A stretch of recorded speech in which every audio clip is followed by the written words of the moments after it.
I just don't understand why it is so ingrained in human nature to doubt ourselves. If you look at the Bible, you understand why. But beyond that, it's wow.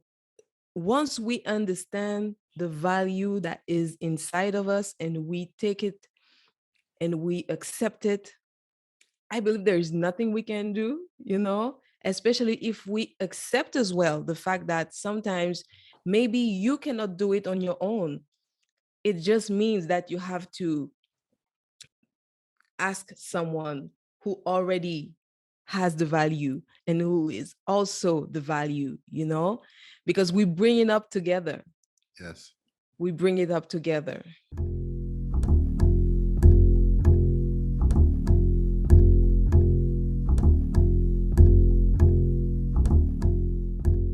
Podcast World. My name is Kevin Valley, and this is The Value, the podcast. The barriers to communication are breaking down more and more as each day passes by, especially in this post-COVID-19 pandemic, increasingly digital arena. Now, on July 30th, 2020, to the day, I took part in a Caribbean Future Summit. Now, of course, because of the date, the timing, we're talking about 3 months into the pandemic. This took place online via Zoom. And this event easily had over 500 participants from the Caribbean's 15 or 16, depending on who you count or who you don't count, 15 or 16 countries as well as the diaspora. And when prompted to introduce ourselves, I jumped into the chat and I said something like, "Hi, my name is Kevin Valley. I'm a business valuator and I run a service called Become Investable, where I help companies become more attractive to investors." Short and sweet enough, right? But immediately, I received a LinkedIn connection request from a business coach out of Guadeloupe, big up the French Caribbean, by the name of Milène Paul. And Milene's message to me read, "Hi Kevin, your introduction during the Caribbean Future Summit caught my attention. I would love to connect with you. I am a business strategist for women entrepreneurs to help them be credible, profitable, and visible. I am based in Guadeloupe. Looking forward to further connect. Milène." Now this emphasizes the power of communicating your value in an effective manner. Milène and I constantly stay in touch to this day, and we frequently share business opportunities with each other. So who is Milène Paul? Well, Milène Paul has been motivating millennial audiences since 2010 on YouTube, encouraging them to stand up and speak up. Now, what started as a selfless act to share her journey to self-acceptance has surpassed 2 million views a decade later. In 2017, she released her book as a self-published author. The book entitled, "Now It's Time to Live My Best Life." Because it is time to live our best lives, right? Each word in this book was chosen to empower anyone who has found themselves in a rut, hitting rock bottom. Now, I don't know about you, but I'm gonna raise my hand. Sometimes I find myself in a rut. Sometimes, we don't always feel high and joyful all the time. Sometimes our energy gets a little bit low. So Milène helps people to make the transition from confusion to decision. Oh, I love that. The transition from confusion to decision with a practical step-by-step strategic decision-making process. Rooted in her over 10 years of experience in project management, grants compliance, and international development strategy for SMEs in the Caribbean region especially, she has met hundreds of business owners and entrepreneurs. It is where she learned a valuable truth in business, where if they don't get it, you won't get it. And again, this goes back to the importance of communicating your value in a clear manner. It's not about sounding sexy and sounding as intelligent as you can sound. It's about making sure that your audience gets the message so you could get the business. Valuable projects have failed to receive financial support because of lack of clarity and confidence. Convinced that she could do something about it, Milène decided to turn her experience into profitable expertise to fill this void. Now, as a business strategist for women entrepreneurs in the coaching and consulting industry, she helps her clients pitch, profit, and impact with more confidence. Her community is steadily growing as she implements what she shares. As a speaker, she had the privilege to speak at an international level and share a stage with Dr. Georges C. Fraser. For 2 years, she has been a local TV guest expert for professional women and entrepreneurs. And before the pandemic, she had already gathered over 1,000 seasoned and aspiring businesswomen at the We Businesswomen Meetup. Now that's OUI. Again, she's from Guadeloupe, is French. That's the We Businesswomen Meetup, a free networking event that she founded to share information and opportunities. So I thought there'd be no better guest to talk about communicating your value with clarity than Milène Paul. So without further ado, before I mispronounce something else, here's my conversation with Milène Paul. Milène, welcome to the show. How are you doing today? Thank you. I'm doing terrific. I'm so happy to be here. You know, usually when I'm getting ready to interview a guest, I'll do a deep dive on them. I'll read everything they wrote, listen to everything they've recorded. But, you know, this either made my job really easy or really hard, in that most of your content is in French, you know, in le français. And je ne parle français. All right, so I decided, hey, well, this is going to make my job really easy. So I looked at the one-page version of your resume, looked at your bio. I looked at your videos on Silent. I just, okay, well, she seems like she's saying good stuff. I like her energy, right? And you know, this is the funny thing. Like, I may not speak the language, but I feel like I understand what it is you're telling people. I think you're telling people, first of all, you're inspiring confidence in female entrepreneurs, and you're trying to tell them to, you know, really think clearly about the value proposition for your customers. Exactly. In your coaching. So did I pick that up without speaking the language? Yes, you did. Awesome. So let me you ask did you. a great job. I'm a non-speaking French who speaks French, right? Absolutely. Well, my first question, like, why are you focusing on female coaches and consultants? Is there a special need you saw in this group? Yes, there's a special need that I saw in this group, because back in the day when I started my YouTube channel in 2010, it was mainly to share about self-esteem and how to build up confidence. I was a young professional. Actually, I was still a student, and then transitioned into my young professional life, and then realized that sometimes if you do not have self-confidence in your personal life, it can have some kind of impact in your professional life. And the last job that I had was to audit businesses that could get on board for public funding. Right. And it was depending, well, they had to present their project and to let me know what it was, what they wanted to do. It was to help them to export internationally. So I was specialized on the Caribbean. So it was really good for me to see a nice project, great project, would it be in goods and services. But sometimes when those entrepreneurs were coming to me and basically trying to sell me their stuff, I wasn't getting it.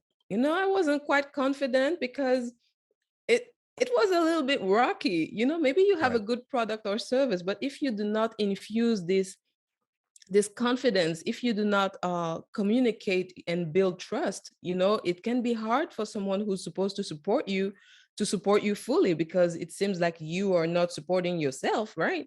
So this is the moment when I saw that there was a need to help entrepreneurs. And when I looked at those who had the most difficult time to share the value, it was women. Right. Because most of the time it's the time when you're selling, quote unquote, and they do not really feel confident or at ease with the idea of selling, kind of don't want to look needy. So I decided that, listen, you already have an audience that is 90% female. when you work, you see that there is this need, and with female as well. So this is the reason why I chose women. Okay. And I mean, I love that you did it in this very customer focused way rather than, okay, well, I want to work with women because I like women, I'm a woman and or whatever it is, right? So I like that you Hmm. saw that, okay, these are the people I could really help. These are the people who have a lot of value to offer. These are the people who I could provide, if I could provide this a little bit of effort on my part, because all I need to tweak is their clarity and their confidence in communication, then I Hmm. could create so much more value. So I like that you use that method to determine who it is you want to help. Now, I Yeah. know you stated that valuable projects fail to receive financial support because of lack of clarity and confidence. And you have Hmm. this quote in English that I that I really like. And you said, if they don't get it, you won't get it. Can you expand on that a little bit? What do you mean by that? Yes, absolutely. Because you already know that your product is good or your service is good, or else you would not have started your business. Right. This is what I assume, right? Yes. But only for you to know that it's good, and to be focused only on your craft and what you know how to do. You will never be able to sell it to someone if this person does not know the value of what you're doing. So once you own your craft, your next best step is to learn how to sell it, learn how to talk about it. And yes, mainly talk about it and convey the value. Because if you know how to talk about it and convey the value, the sell will be, I would say, natural for someone who's really interested. And if the value proposition is clear, if there is also, I would say, a match, especially if you sell services. It's one thing for a product, even though you have the storytelling, but when we talk about coaching and consulting, we also need to know that your perspective, the way you see things, matches with your customer. So to me, if if they don't get it, you won't get it. It's basically sales made simple. Yeah, If you want to get to some level or to some point, the first thing you need to do is to help the person you want to get it from to get it. definitely. And I mean, all right. So I want to go back to value really soon, but I know that especially with your target audience, the female entrepreneurs who might be a little bit unsure of how to communicate their value, right? I know in your Mhm. book you focus on helping people. Your book, Now It's Time to Live Your Best Life or Live My Best Life. You Mhm. focus on helping people, I guess women entrepreneurs, who might be in a rut to go from that confusion to decision, and that you have a step-by-step strategic decision-making process. Now, Mhm. I know I kind of just pull it out to the blue, and you probably, I don't know if you have your steps laid out in your mind, like boop, 1, 2, 3, 4, 5, boom. But if you could just walk us through, that strategic decision-making model that you teach. In this decision making process, the first step is to know, what do you want? What is it that I want? um the third one is why I want it. The Start with Why uh is a book that I really like. Right. The third one, let me say, hold on. Oh, but I have my book right here. Hold on. Oh, look at that. Yes, what do you want? uh and in the what do you want, the what you have to be sure about is why you want it. uh are you willing to be fully engaged in it, and are you willing to say a full yes? This is what you need to do first thing first. Even, let's say, step zero, this is what you need to do. So the first step is, are you really ready to make a decision? This is the first step in the book. The second is to write down the vision. What is it that you want? Because you can stay in your head all day, but what is it that you want? The third step is about focus and organization. What you have in your head, how will you put it? work, you know, and it's based on your ability to stay focused and organized. Then the action. And I would say action without emotion. Because sometimes, you know, when you don't feel it, you don't have the heart to do something, you forget what you put your heart into. Yeah. So it's really about action. And then the fifth step is what if?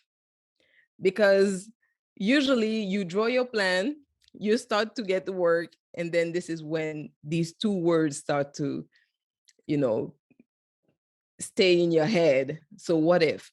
And in this fifth step, you change your what if of fear to what if of courage. Nice. Okay. And these are the 5 steps of this book that not only can help women to further build their self-esteem, but also to build their confidence and create trust when they decide to create a business and to go to the next step. Nice. So just to recap, the first step is know what you want, what it is you want. Second Mhm. step, why do you want it? The third step is, are you willing to fully engage in it? The fourth step, are you willing to say a full yes? And the fifth step, what if? Now, here's my question. So, I mean, and you spoke about it in point number 4. So, how would you advise people to push through in those moments of, yeah, but I'm not in the mood right now, you know, like how do you, I don't know if I feel like it right Mm. now. What steps would you take? What do you advise that people take during those times? Well, you know, I cannot advise from a mastery point of view because this is something that I'm struggling with as well, you know. Me too. Day-to-day basis, you know. Sometimes you really have to look at things and be like, okay, was I crazy when I decided to do so, you know? Yeah, yeah. But a practical thing is really to assess where there is resistance. What am I resisting to do right now? Right. And sometimes what am I resisting to be right now? Am I resisting to be courageous? Am I resisting to be patient? Am I resisting to be humble? What am I resisting right now? And once you know it, it's easier to bring a solution. Right. But sometimes, you know, after this time of what am I resisting, at some point you just need to be like, okay, even though I do not feel like it, I still can do it. You know, I still can do it. And there is this rule, this 5-second rule from Mel Robbins.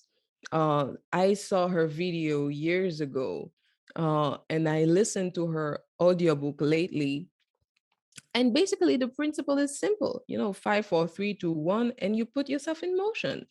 And sometimes, you know, when I really don't feel like it, I do the 5, 4, 3, 2, 1, go. And also, I just put my timer and I say, okay, I do it for 5 minutes, just 5 minutes.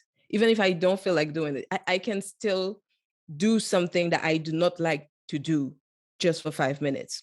And sometimes, you know, during this 5 minutes, if I can do no more than five, at least I'm satisfied because I did it. You know, I pushed myself. But there are many, many times when I'm in it in 5 minutes and I'm like, okay, I can do five more, 10 more, and Yeah. maybe I'm here for 30 minutes. Yeah, no, I You really like see? that. I really like that. So right now, like for the past year or so, I've actually been learning Dutch on Duolingo, right? And Good. Duolingo penalizes you if you miss a day, but not every day you feel like doing it, right? But Mm, I really love that 5 minute rule because it also because it reminds me, right? I force myself to be like, okay, let me just do this one lesson, 5 minutes, satisfy Duolingo, and go about my way, right? And I mean, the mm, truth of the matter is, yeah, you're busy, you're busy, you're busy. You have 5 minutes. mm. Oh, you have Mm-hmm. 5 minutes. Yeah, Uh, 5 minutes. Yeah, and 5 minutes a day, it could really have a significant impact in a year. I mean, like right now, ik spreek een beetje Netherlands. Maar niet Mm, veel. So just for those who don't understand, I said I speak a little bit of Dutch, but not much, And yeah, so I think that that is an excellent tip just for that incremental achievement, that self-accountability and yes. discipline. And And this um idea of doing things even if you do not feel like doing it, this is what makes the difference between those who seem to be striving and those who are just running around, and every time you ask them what's new, there is just a new excuse but nothing yes, new.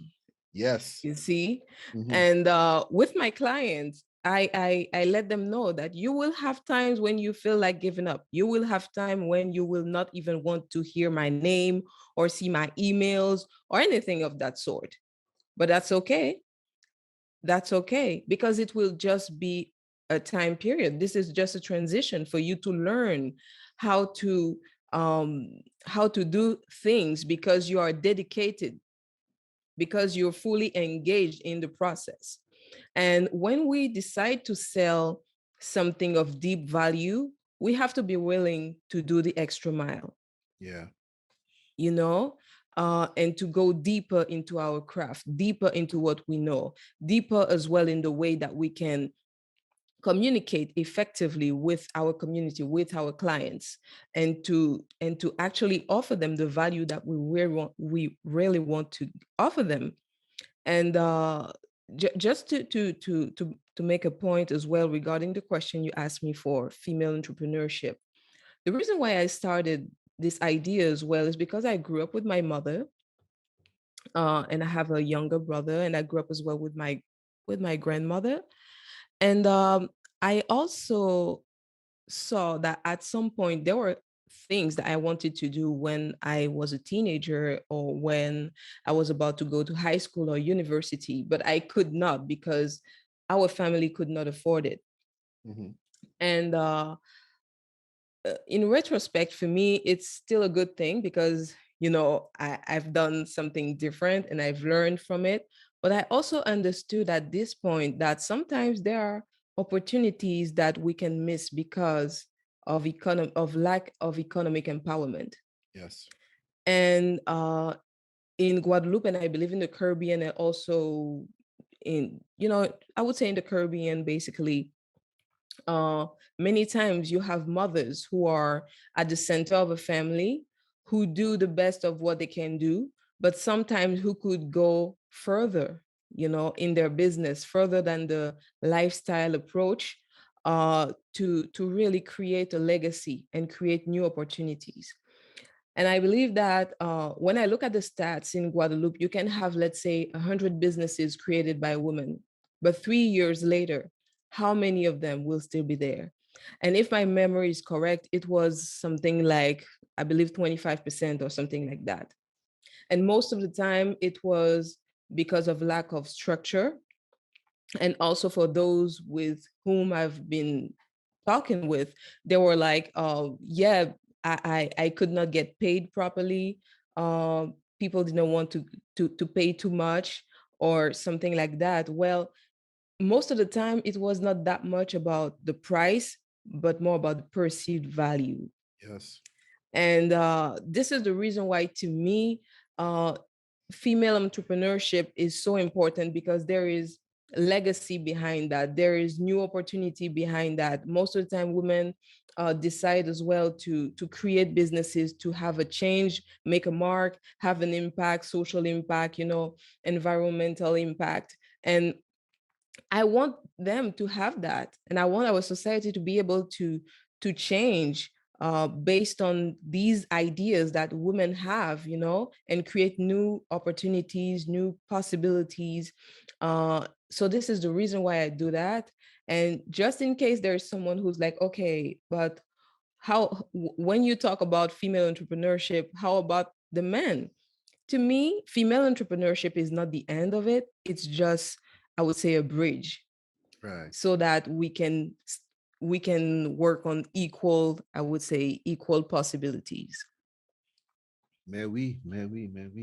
You see, no, like, no, you're talking, and I was thinking about a session I had with my coach this morning. Mm, And I'll give her a big up every time, Dr. Shadi and Gajada. She was asking me about my legacy statement, and it got me thinking back to the origin of this podcast, and the podcast is called Caribbean Power Lunch. And I started it back in 2018, back when I was employed full time, and it was just like it was something I was doing, like, partly for fun, partly as a side project, but mhm, also the focus of the podcast then was on highlighting the work of Black entrepreneurs throughout the Caribbean region, right? Because at that time, I found that, yeah, just like what you're saying in terms of economic empowerment, that I was seeing that there's a mismatch, and I was seeing that there's different, even in the parenting, the schooling, and everything. Like, we get educated so that we could go and work for other people and build their businesses, build their dreams or whatnot. mm, And I wanted to highlight the work of black entrepreneurs, because I thought that if people see more black entrepreneurs, that they could we'll have more black entrepreneurs as some multiplier effect. Then you fast forward to 2020, especially with what happened with George Floyd and the Black Lives Matter movement and everything. You mm, start to see black entrepreneurship worldwide being a lot more highlighted and celebrated and everything. So it's okay, great, nice. So mission accomplished in that event, and I wanted to elevate even more, right?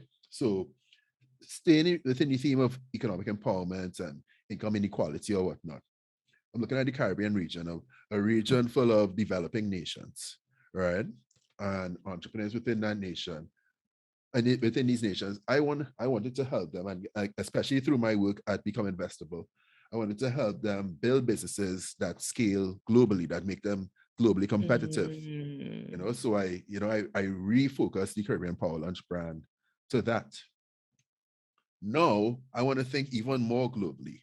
And I started to do that whole introspection. I say, all right, Kevin, what is the core premise of everything that you're doing? The Caribbean Power Lunch, the Become Investable, the work, the business valuations I do.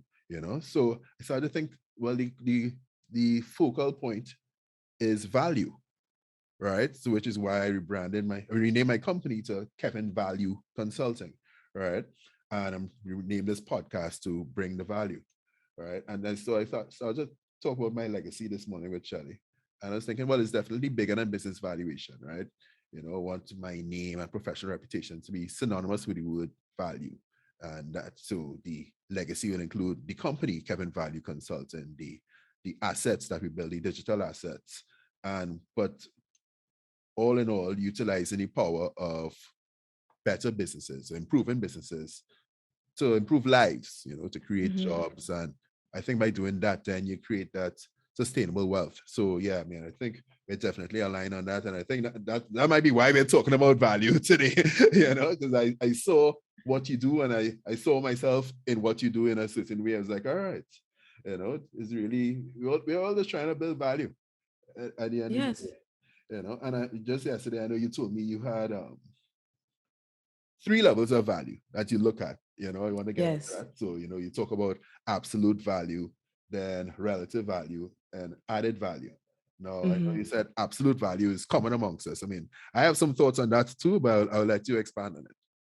Yes, absolute value is what we are. I believe that this vodka thing knows what they're doing. Because at the end of the day, Oh my God. at the end of the day, we're absolute. Yeah, So I don't know. I'm not on the team. I'm not on the team. I'm not even drinking, right? But still, when the yeah. thing is good, you have to say it's good. Yeah, no, it's good. That's good. Yeah, it's a good brand name. Yeah, it it's really it's a is. it's a good brand. But for real though, we all have value. And one of my core belief is that we have all been created by God with an assignment, and that whether or not we accomplish it, we have value simply because we have been created. And this value is absolute. No one can take it away from us. No one can replace us with that. It might sound cliche, especially because when we talk about empowerment and inspiration, we every time we hear people say, "Yeah, you have value," but that's true. That's it's one thing to hear it as an information, but for you who's hearing us right now, I want you to have it and receive it as a revelation. It's a Right. new level of consciousness, because if it's in your brain but never makes it into your heart, you will have a hard time connecting with others. And when we talk about value, it's about connection, which brings me to the second level of value, which is relative value. That's right. Because this relative value depends on someone else, someone outside of you, who will be able to say, okay, what you bring to the table right now is valuable to me, when maybe other people might say, no, it's not that much valuable to me. It's relative, but it has nothing to do with you. It has nothing to do with you. You are the foundation, but you are not the value, the relative value. Your product, your service, whatever you do, it's not you. It's what you bring, but it's not you. Which really helped me, when I hated sales, when I hated it. I hated. I could I was nearly praying to see an email of the person canceling the call. I would be like, oh God, thank you. Because I didn't want to talk to them. Right. I did not want to talk to them because I had the impression that if the person said yes, I was responsible for their success. And if they said no, they were just saying it to my face, and I had no value. Right. But it was because I was tying their decision to my perception of my value, and not understanding that it's not touching me. It's touching what I'm bringing to the table. And what you bring to the table, and to be able to see if it has value or not, will be depending on the third level of value. So we saw the absolute value, the relative value, which is based on the market. And the third level of value is added value. And it is what you allow your client, your customer, to to see, so that they can be empowered to make a decision to work with you or not. Nice. But it's based on the added value. What do you bring to the table? So, which ties into, if they don't get it, you won't get it, Right. because it will be highly dependent on the value that you're adding. So you're really of service. Once you know your craft, you have to be of service. And if you do not want to serve, but you're only on this idea of, I just want freedom, don't start a business. You're right. Because your freedom is tied to your ability to serve others. Okay. All right. So, nice. I love this. And all right. So here's where I want to go. Right. I want to take everything we just spoke about. So even going back to communicating with clarity and confidence, as well as what you just described as the three levels of value. I want to take that and package that into, okay, so how do you get somebody to first understand their value and then communicate it with confidence, right? Mhm. But first I want to talk about this my understanding of value, because I love what you said, that there's absolute value where everyone has value, right? And Mhm. I think, like, from the entrepreneurial standpoint, it could go into, like, what is your, like, your personal achievements, your network, the problems that you're great at fixing, whatever awards you've won before, results you're known for, like, or the passionate focus, whatever you geek out on. What do you do late at night on weekends? Mhm. Today's a holiday in Trinidad and Tobago. I Oh. I found out that today is a holiday yesterday. Right. And this is my second meeting for the day, so I'm not doing anything different. I'm not going to celebrate. I have things to do. I have quote unquote cliche time value to create. All right. Yeah. But yeah. And we also things like even like your published content. So boom, you have the over 2 million views on YouTube. And that was probably as a couple of years ago. It's probably gone up since then, right? Yeah. Mm, What have you been featured in like different TV shows or magazines or whatever? All of that is value you bring to the table. That's to use the words of this accelerator program I was in. That's part of your mountain of value. We're all sitting on a mountain of value, mm, right? So just tying that back full circle, you speak about the relative value. That's the value that the market perceives of you, and mhm. then the added value, like how you could craft, yes, take from your mountain of value and craft something that is practical and applicable to the market, and then Absolutely. pitch that or communicate that with confidence. Can you just bring that full circle for us? Yes. You will let me know if you want me to go deeper on this or that. But Sure. oh, there is something I wanted to tell you right then and there. Yes, about the mountain of value. Mm-hmm. Many times I hear people say, but there is this that I can do, and I can do that as well, and I can do this, and I can, you can do a lot of things, you know, you Yes. can do many, many things, but all good ideas are not all good business ideas.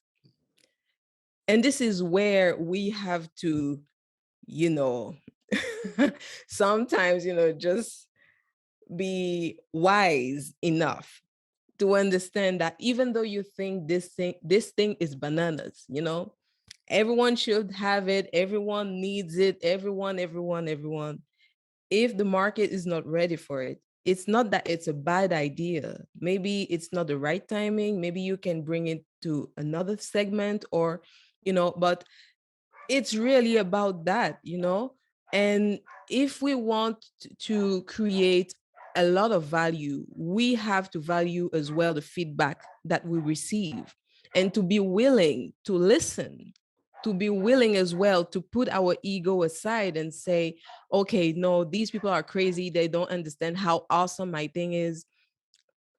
Girl, boy, we know that this is awesome, right, Mm-hmm. but maybe we don't want to pay for it.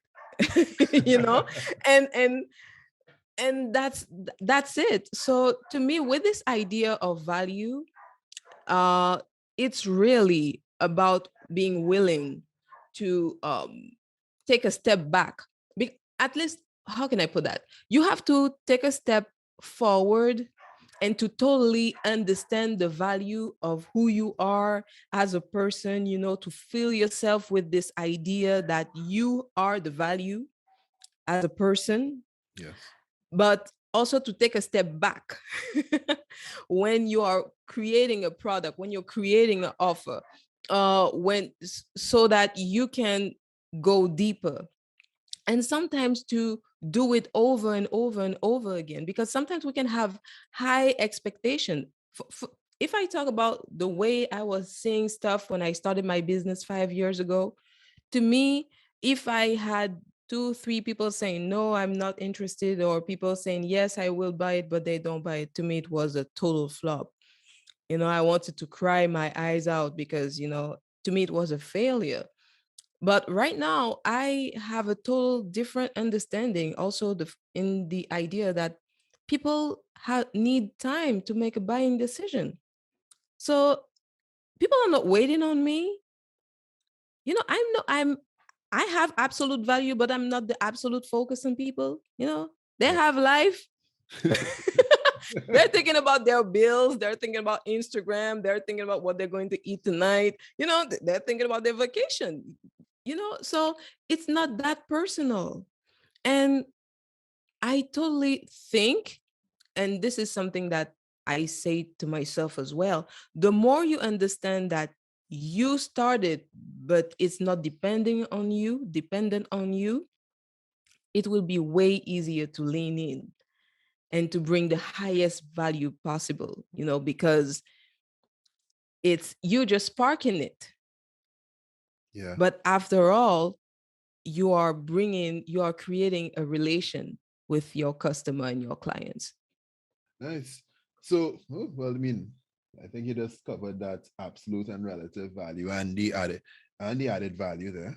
Okay. And just in terms of communicating that value in conference, I think this is where a lot of people mess up, and this is where a lot of people don't close sales, right? And I mean, in that accelerator I was in, they gave us this whole pitching framework just to make sure people get it. And funny enough, as I'm going off my little tangent here, funny enough, I was going back to that first message on between us on LinkedIn. I saw that we connected on July 30th, 2020. So almost 2 years ago. Right. Mm-hmm. And we were in this Caribbean Future Summit. I can't Yes. I wish I could remember the lady's name who puts it on. Of course, she's a popular TEDx speaker and everything. I can't remember her name right now. It escapes me. Christine and team. Christine and Tim. That's right. Yes, yes, yes. Right. Yes, Christine. Right, right, right. Yeah. And they always encourage us to jump in the chat and pitch ourselves, right? And so I jump in and say, "Hey, I'm Kevin. I'm a business advisor from Trinidad. I specialize in helping companies attract finance and whatever it is." And then boom, you reached out to me on LinkedIn and he said, "Hey, your introduction caught my attention."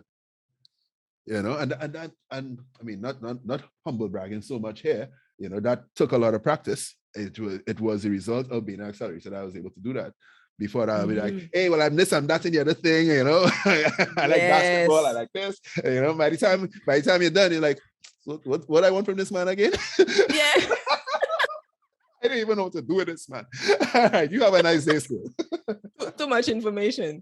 Right? So that's why clarity is so important. Right. So I mean, I would love for you to just give the audience some guidance on how they pitch. And I think this is applicable to you no matter where you are in your business. I mean, your business may be already be investable and you just want to learn how to demonstrate your value so you could close deals or whatnot. But yeah, I'll let you go ahead. Yes. One thing that I want to bounce back on is that clarity is not for you. I mean, it's for you, but it's mainly for those who are not in your head, Thank you. you know? So it's really it's not luxury. It's not luxury to be clear. And second of all, because you mentioned practice, uh, it's not something that you get just right away. You refine it over and over and over and over again, Yeah. over and over and over again. So if you're willing to be clear, not only for you, but for those you are talking to, and if you're willing to do it on the long run, and to be patient and to refine it over and over and over again, you have what it's needed to be able to communicate clearly. And to communicate efficiently, it's about falling in love with those you want to talk to. Nice. This is really, to me, a prerequisite, because sometimes when we are the expert and professional, we can talk in expert lingo, something that you really don't get. I hear the word, it sounds really smart, but I don't know how I can apply it in my day-to-day life. We are um way too far in the relationship. Sometimes these kind of words, we can use them when we are coaching or consulting already, because we will be creating this environment and atmosphere where our clients can totally get the transformation. But sometimes, because we want to show that we know that much, we are using words that are not those that our clients need to hear. Yeah. So fall in love with them, understand where they are, and also what they're looking for in their words. And to me, this is the basic to be able to communicate your value, because you observe, you hear what they say, you try to put it in the context so that they understand that you're a bridge. You do your job properly once your customer understand that you're the bridge that help them to reach XYZ destination. Yes. So it's not that much about the word and the sentence, because you also have to uh put your perspective into it. And when I started to really feel free and who loving to communicate and loving as well to have this conversation that can lead to sales, it's when I understood that I had a point of view that could be attractive and repulsive at the same time. I have been willing to not please everyone at the same time. Not please everyone, actually. Not even at the same time. It not please everyone, but to talk to people who are willing and interested in the transformation that I offer. So it's also there's also a part of grief, because even though you want to help everybody, you cannot help everybody at the same time. And it was a great lesson. It was also freeing and liberating, because it was less about what what do these people want me to say, but rather, who are these people and how can I share with them, in my perspective, what I know can help them and what I know they're looking for and are willing to pay for. So it's a total different level, you know? So once you know how to do that, and you also, you're open to share, you're open to share and to sometimes have people who like, okay, I don't agree with you. People who are like, yeah, I totally love what you're saying. Be willing to have a voice and to be a voice. Because in all this crowd, your clients are looking for a voice. But if you're saying everything at the same people, it's a rah, rah, rah, rah, rah, you know, people cannot totally hear you. But if you decide to own your voice, well, you will be able to communicate effectively. And to communicate effectively, you need to have a goal. You need to have an objective. You also need to uh, have this destination in your head where you want this conversation to go, because we're not here to drink tea at the end of the day. you know um Drinking tea. well, you can sip on some tea as well, but it's not the end of the conversation, right? Mhm. You can do it during the conversation, but it's not the end of the conversation. So just to wrap it up, it's about falling in love with the people you want to serve. It's also about understanding their language and to use that. It's also to be able to have a perspective. It's also about being vocal so you can share it, and have an objective to know that when you decide to communicate, you do not talk just to talk. You talk with a strategic end A in destination. mind. Yes. I love it. All right. So fall in love with your customer, use their language, have a perspective, be vocal, and have an objective slash destination. I love that. Yes. All right. So Milène, with that, I think we're ready. I think we're good. I think we're ready to wrap there. My final question might really be relevant to this, but I always admire people who speak more than one language, and I aspire one day to be able to communicate the things I could communicate in English in the same way that I could, I'll be able to communicate that in another language. I'm always amazed by that. I'm always amazed by that, especially when I travel to Europe and whatnot. But made for you, is it?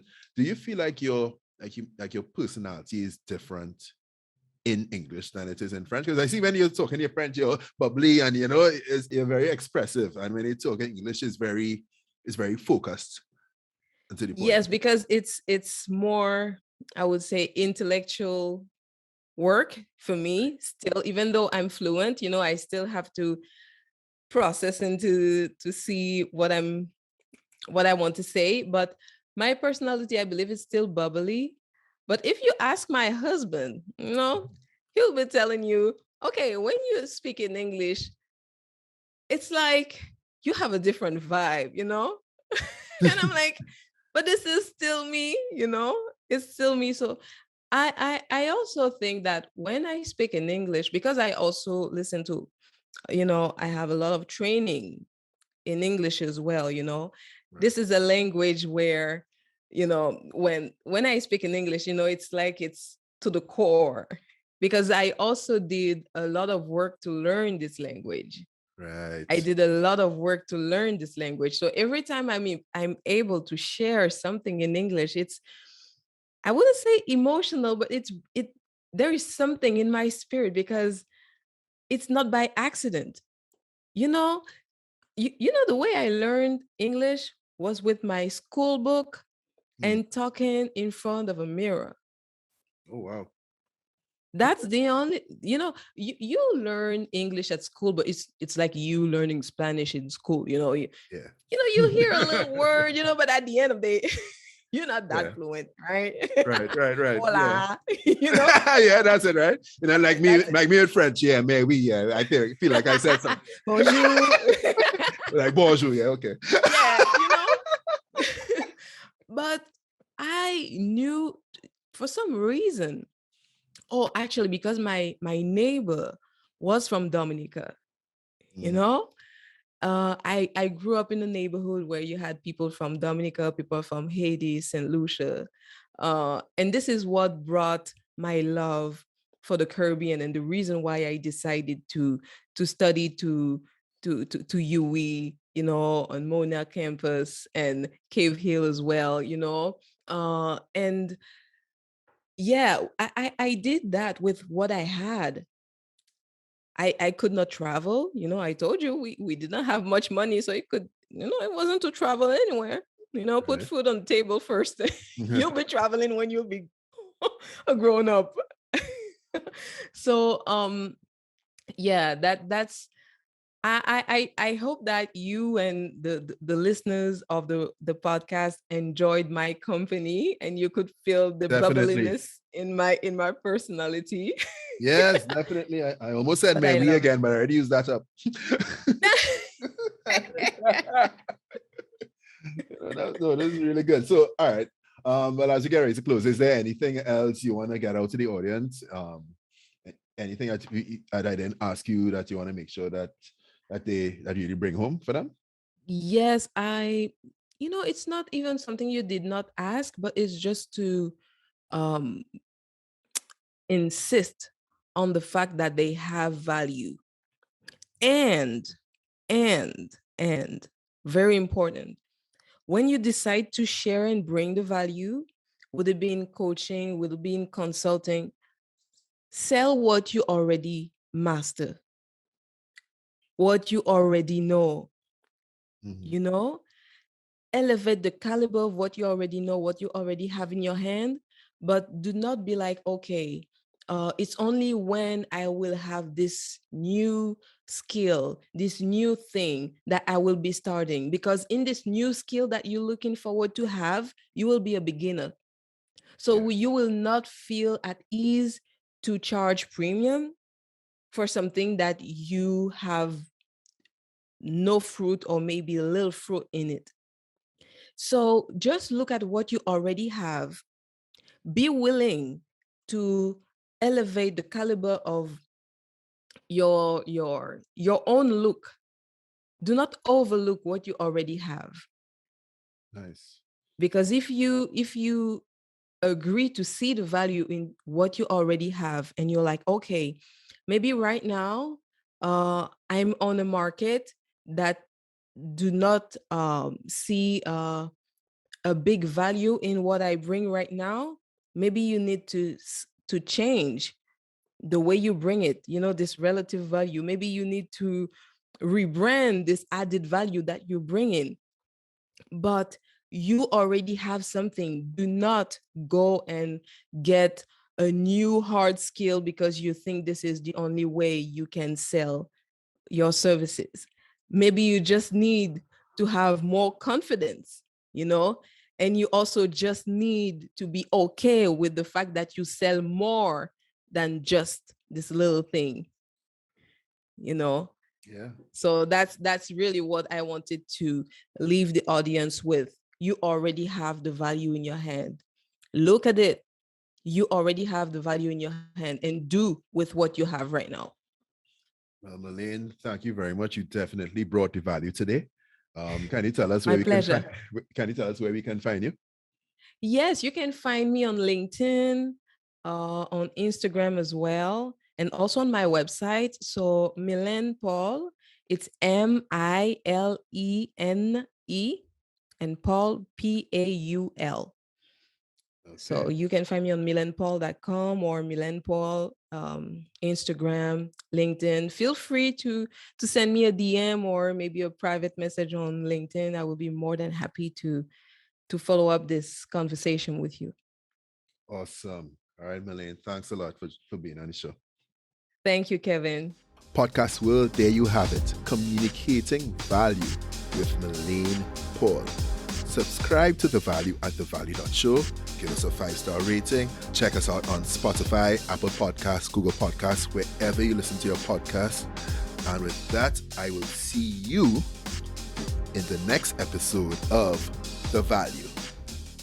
Till then, we are out.